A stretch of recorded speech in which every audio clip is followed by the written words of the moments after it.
Pakar Hukum Tata Negara Agus Riwanto mengatakan pemerintah harus segera mengambil langkah dalam penentuan status hukum ibu kota negara. Secara de facto, Jakarta masih menjadi ibu kota, namun secara de jure status itu seharusnya hilang dari kota Jakarta per 15 Februari tahun ini. Perlu ada kebijakan di mana saat ini IKN ibu kota negara kan masih di DKI ini, sementara undang-undang itu sudah tidak berlaku. Maka mesti ada kebijakan khusus dalam hukum tata negara bagaimana mengatasi kekosongan hukum ini. Pertama, menurut saya segera saja DPR mengesahkan, membahas dan mengesahkan RUU DKI yang sekarang sudah surat presiden sudah muncul dan segera dilakukan agar tidak berlama-lama sehingga nanti kita punya kepastian hukum mengenai status ibu kota negara itu di IKN.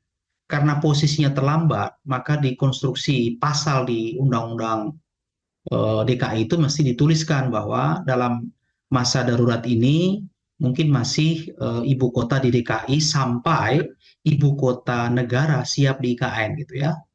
Itu ada pasal peralihan yang menyatakan begitu supaya ada kepastian hukum sehingga tidak terjadi kekosongan hukum. Itu yang pertama. Yang kedua, jika memang RUU DKI ini tidak segera disahkan karena mungkin konstelasi politik yang masih panas menjelang setelah pemilu ini ya, dan DPR juga masih mengalami banyak aspek ya, mungkin cara yang paling bisa dilakukan adalah Presiden perlu turun tangan untuk membuat Perpu ya, peraturan pemerintah pengganti undang-undang yang memastikan bahwa ibu kota negara Republik Indonesia itu masih DKI.